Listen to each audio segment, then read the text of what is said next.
is how racist I am, though. I met an Indian Jew, and the first words out of my mouth were, damn. You must be the cheapest man in the world. The haggling power this dude had. Incredible. He was in an argument. I was like, hey, man, do you want my 2 cents? And he was like, the best I can do is a penny for your thoughts. I was like, okay.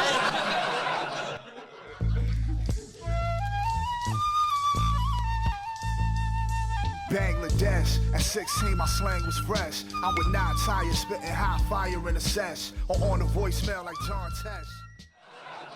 Us yoga browns are everywhere too. It's wild. I went to Canada, it's all us up there. A lot of this going on up north. And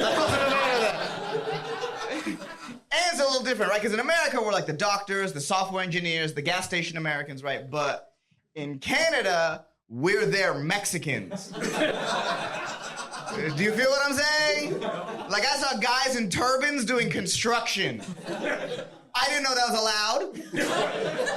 And no hard hats either, just turbans and unibrows. Just freeballing construction. I wanted to bring a racist American there just so their minds would be blown by a guy in a turban putting a building up. Well, there are Mexicans up there, man. It's crazy. And the white people up there are mad. The Maple Whites are pissed. Right now, they're building a Taj Mahal as we speak to keep us out. They got Indian gangs up there. Indian gangs. Yeah, I think one of them is called Geek Squad, I guess. I don't know. That's so funny to me to imagine that accent being gangster. Just, you will be putting your hands up. The red dot is also a laser sight, you know? I bet you even their guns sound Indian too. Just padanga danga danga danga danga danga danga danga danga. You guys want to see my impression of an Indian pussy? Yes.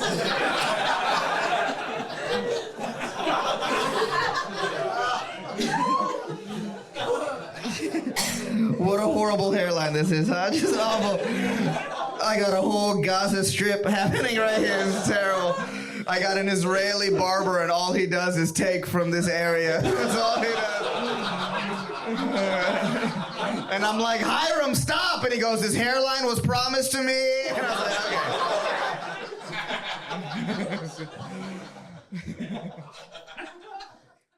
Someone asked me if I was worried that if I'd end up on some kind of government list because of how I looked. And I was like, hey man, we're deep in the 2020s. I've been on government lists. What are you talking about? This is where I'm at. I just hope that the FBI agent listening to me through my phone for the last 12 years, I hope he appreciates my growth as an artist. That's all I got. Like, I hope he's listening to this right now like, damn, he's really doing this full time? This is crazy. Good for him. Like, I want him to be bragging about me to other FBI agents following other Muslim people. That's what I just... No, mine's following his dreams. That's what mine's doing. What, does yours work at 7-Eleven? Loser, get out of here. I actually hope mine blows up.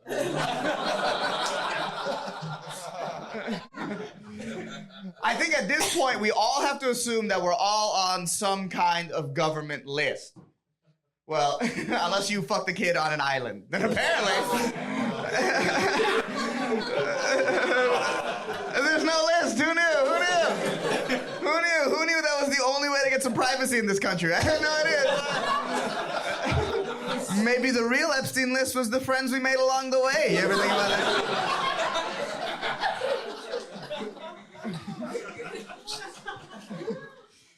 Trump was supposed to release the list. I knew Trump was going to win after that assassination attempt. That's what I knew. And there's this weird time, too, like right after that attempt, but right before we knew the race of the guy who did it, that every Muslim I know was shitting bricks, son. That shit was crazy. Yo, my family group chat was just constant. It felt like I was in Hezbollah. My phone was blowing up. You understand? Because my cousin texted me, Trump assassination attempt. I was like, oh, fuck. Then he was like, it happened in a field in Pennsylvania. I was like, shit, we've missed there before.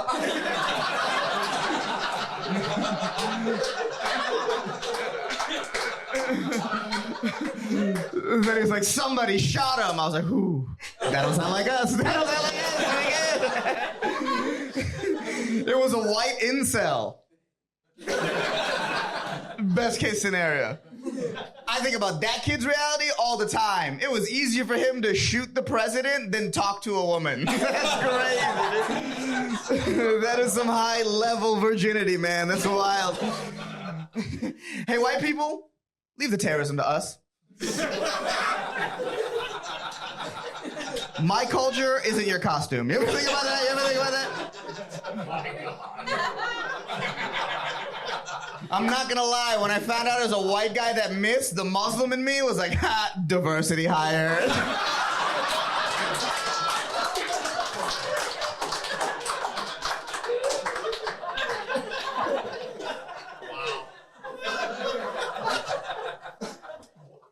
Diversity is a big deal now, right? DEI this, diversity that, and as someone who's benefited from it, I can tell you the reason why every single diversity initiative in this country sucks. The reason why they suck is they're run mostly by white women.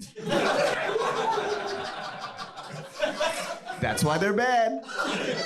White women, especially the liberal ones, have somehow convinced themselves they're on the same level as minorities. Yes. They'll show up to the meetings like, hey, fellow diversities, and it's like, yo, we don't feel the same way about you at all. That's crazy. You can't fool me, white ladies. I see you. I know every liberal white woman is a hot tub away from being conservative. You cannot fool me. Because here's the racial power rankings. Here's how they work. They go white man, white women, dogs, everyone else. That's how that works.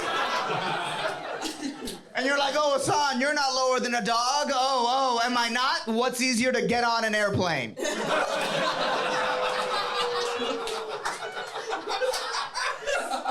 There's no emotional support Muslims, I'll tell you that right now. There's no guy on a plane in a vest that looks like me. I'm here for your anxiety. And here's the crazy part about all of this. White dudes get mad at us for the diversity shit. I didn't want it. I never asked for it. I never once watched The Little Mermaid like, ooh, I hope that's me one day. No, and now you're mad at me because you can't control your women? That's crazy. That's crazy. You want our advice? Cover 'em up.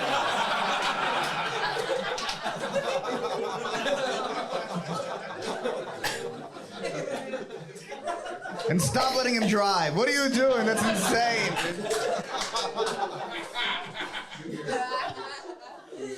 Look, you can't run a company on diversity. That's not how that works. You end up with people in situations that should never be there. LA had those big-ass fires, and a couple weeks before the fires, their lesbian fire chief was asked in an interview what her number one priority was, and she said diversity. If you're a firefighter, and somebody asks you what your number one priority is, the absolute layup to just say fighting fires. I haven't seen a lesbian miss a layup that badly since the WNBA finals.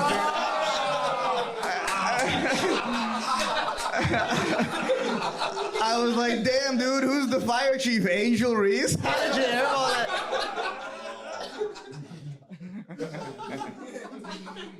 You know, as much as I was complaining about it, I do like it when they play with race in movies. I do find that very fun. And the reason why I like that is I grew up in a town in California called Cupertino, and Cupertino is like 90% Asian, 10% white.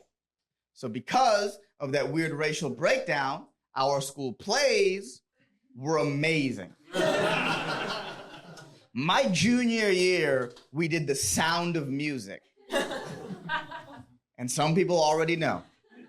For those of you who don't, The Sound of Music has a lot of Nazis in it. And you have not lived until you've seen an Indian kid in full Nazi uniform heil to a Japanese kid who heils back. And everyone watching is just like, yeah, this is art. And by the way, Japanese, not Japanese American. So this kid was up there like, Hairu Hitru!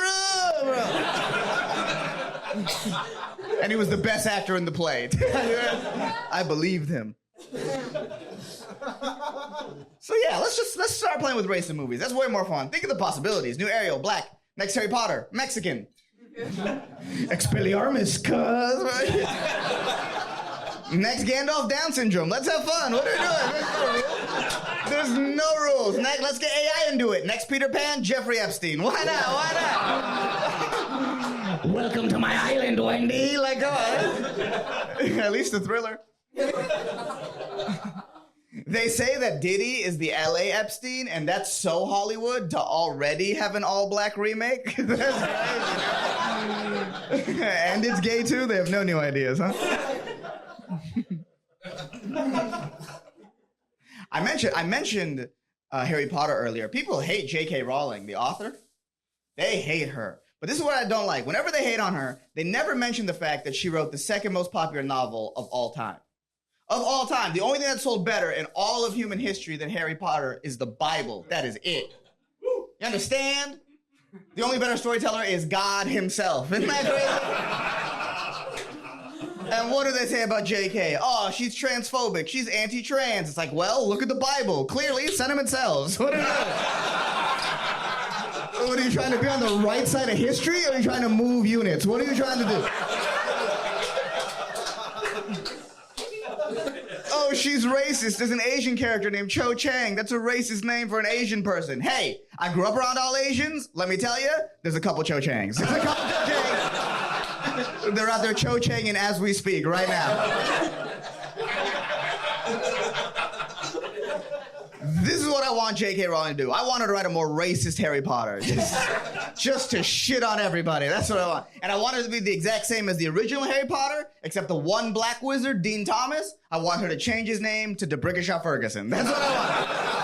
I want a black wizard named Debrickashaw Ferguson, and he shows up every 10 pages and does something kind of racist. That's all I want. Like every time Harry does magic, Debrickashaw's in the back going crazy, like, oh my God, you see that shit? Just fucking... When Harry gets thrown to Gryffindor, Debrickashaw gets thrown to Ohio State. That's what I'm looking for. All right, here's the most racist thing I've ever written. This is a scene that I've written now between Harry Potter and Debrickashaw Ferguson. And it takes place on platform 9 3/4, the train to go to Hogwarts. I will be Harry first. Here we go. Hey, Debrickashaw, what's up, fool? He's still Mexican.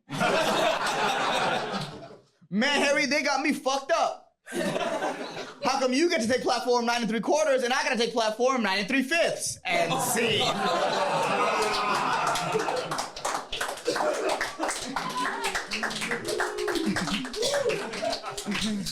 That is a joke about the American Constitution. And if you didn't like it, you're a communist.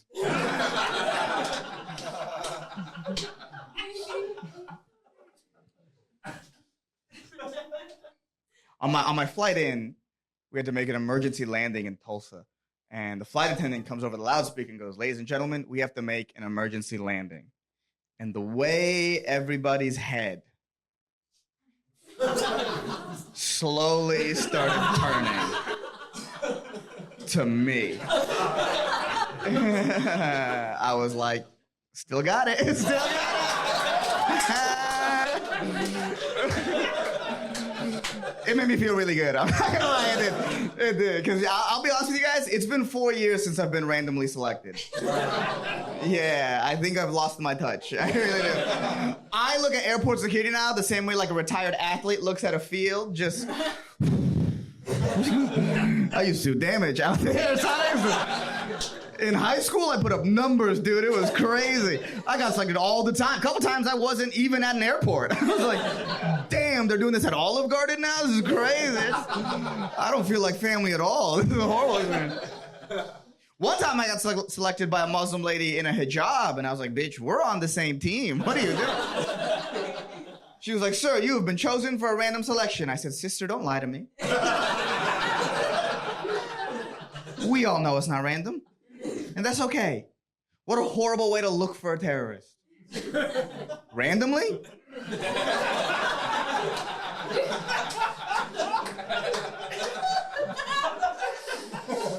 imagine if that's truly how that worked.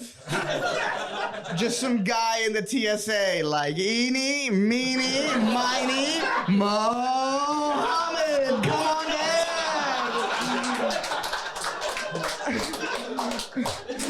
Oh, you got me. Like, what do you think is gonna happen? I don't understand. But I don't get selected anymore. I think it's because Muslims, we've moved down in the terror power rankings. You know, we're not number one anymore. There's other groups of people are more afraid of. The Chinese, Russians, trans swimmers for some reason. They're all above us. And I don't get selected anymore, and I miss it. You don't know what you got till it's gone. I'll tell you that right now. I miss having that power of being able to walk into any airport in like late December and just be like, Allah! And just ruin Christmas. Like, I miss that.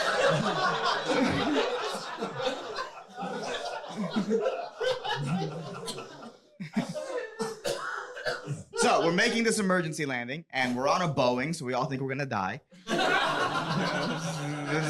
This is a very American way to die. You know, your Boeing falls apart over Tulsa, Oklahoma. That's incredible. The only way it can be more American is as it's falling apart, something pops up on your screen to tip for the whole experience. You're like, okay. And it starts at 20%. That sucks. The reason why we had to make the landing is there's a guy in the back of the plane who got high for the first time, took an edible, had a massive panic attack. We had to land the plane. And I notice that this happens when people get high for the first time. They think the edible is the best way to do it. And any veteran stoner in here will tell you that is a terrible idea. If you've never been high before, smoke. You can control how high you get. If you take an edible, you're at the whim of God. An edible God is Old Testament. He is angry and he will kill you. You understand? And I know we're at a comedy show, so there's a chance that someone in here got high for the first time off an edible. And if that's you, just know, we all know. And we're all looking at you right now. We're looking directly at you. And if you leave, we'll chase you. So don't fucking move. Just sit there and think about every mistake you've ever made in your entire life.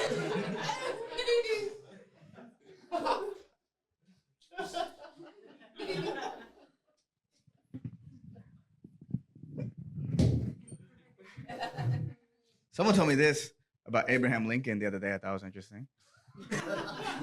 Apparently, Abraham Lincoln had a super high voice, was terrible to be around, and was secretly gay.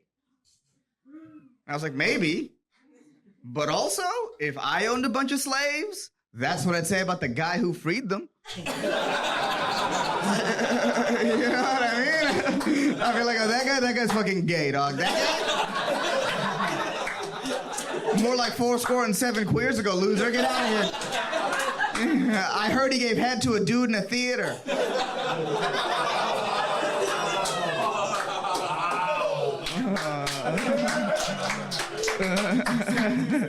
Too soon? Okay, I got it.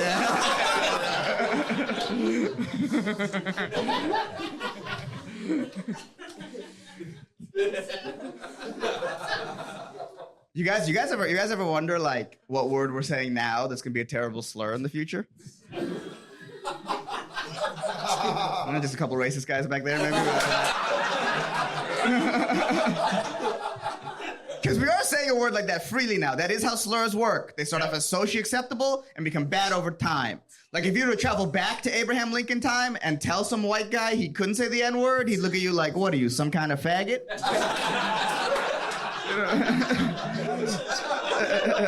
And everybody'd be like, what a nice guy, right? So I think that word for us is robot. I do. I think like 10 years from now, we're doing a show and there'll be a robot in the front row. I'd be like, oh shit, a robot. And he'd be like, actually, the correct term is electrical American. I can't believe you said robot with a hard R. Like, that's fucked up. I don't care that you heard it in a song. You cannot sing along with it. This is the same exact type of discrimination that Robot Luther King 3000 was talking about. in his famous speech, I have a code. I'll just be some old racist guy up here like, shut up, Wireback, or whatever, Like, even this voice and this hand motion is probably super racist for a robot. Like right now, I'm doing the blackface of roboting, or the robot equivalent of being like, oh, hello. Can you imagine if I did that? By the way, we all get one free one for COVID. I don't know if you knew that. That's actually...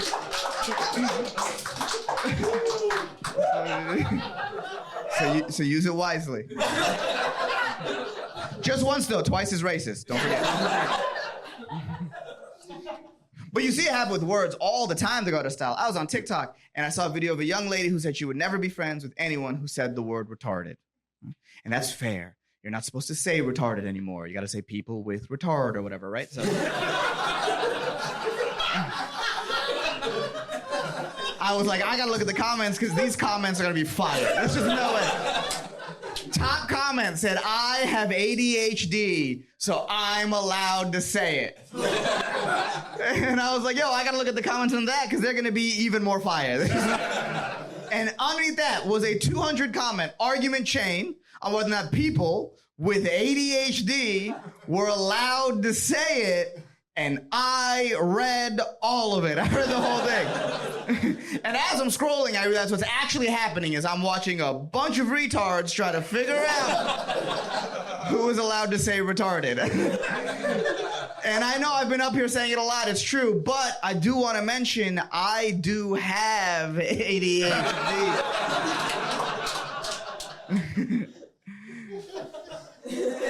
And the crazy part about that is I don't have ADHD. What do I fucking look retarded? Get out of here, dude. That's crazy.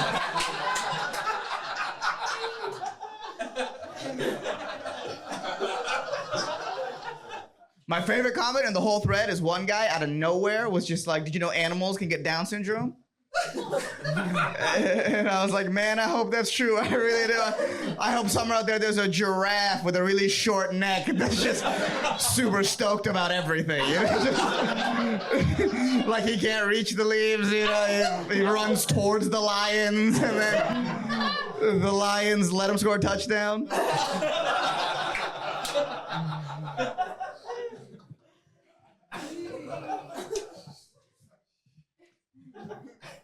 I don't think ADHD is real, by the way.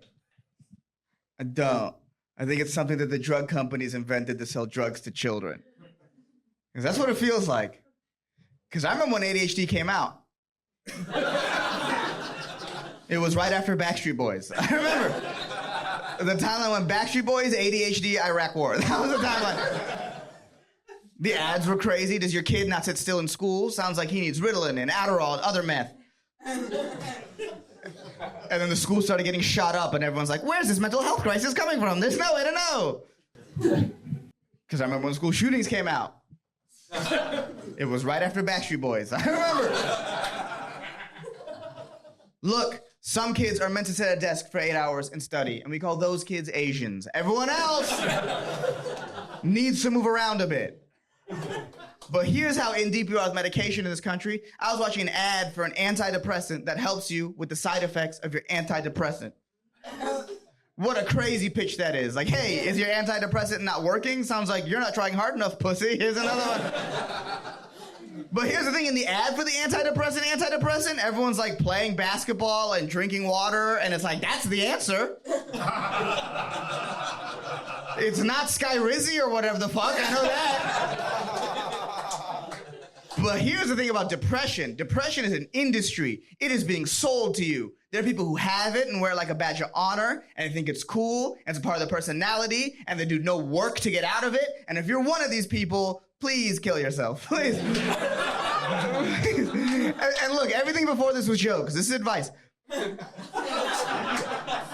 We don't need that in the gene pool anymore, you understand? It's about to get real hard in this country, and we need people who want to be here. We really do. I don't want to have to teach my son how to fight the next city for water. And he's like, oh, but Green Day. No. Die. And I know it doesn't look the best. The guy who looks like me coming up here telling a room full of people to kill themselves for the greater good. I know. That's not the best look. But if you're not going to do it for me, at least do it for Allah. That's all I ask. That's all I ask.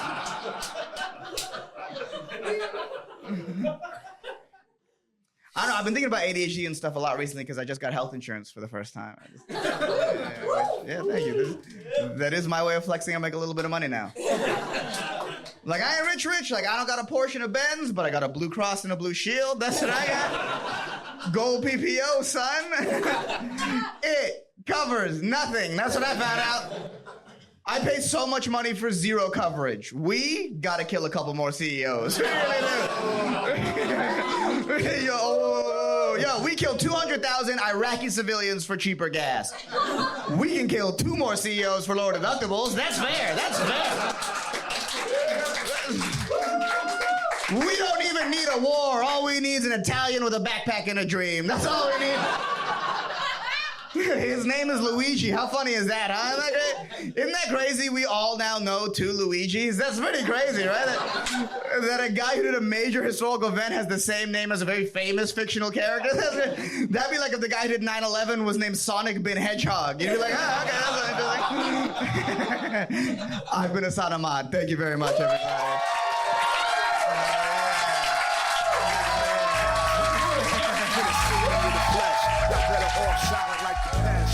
You know my stilo, tranquilo, since Jordan made the shot on Elo.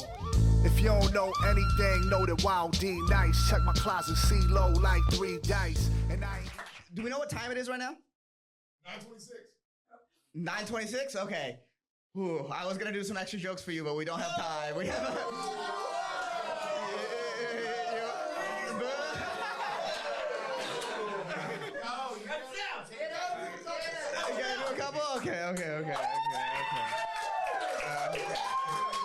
Okay.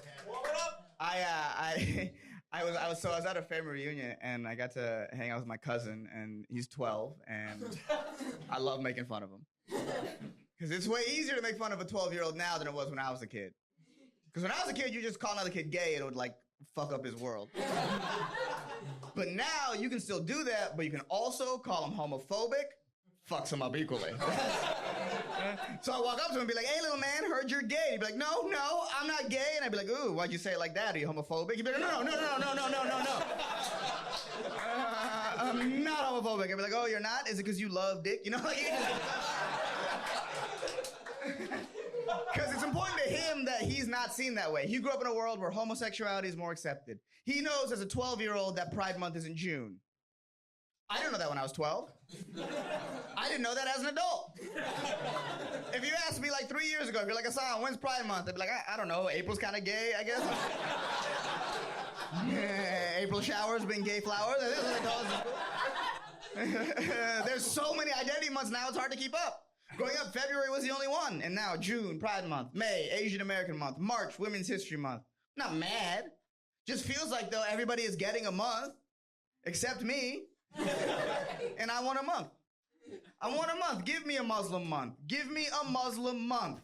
And I want September. That's what I want. That's what I want. And it's not what you think. It's not what you think. It's not what you think. It's not what you think. It's not what you think. It's not. I want September because that's when 9/11 happened. That's what Now y'all told me you'd never forget. Fucking put your money where your mouth is, man.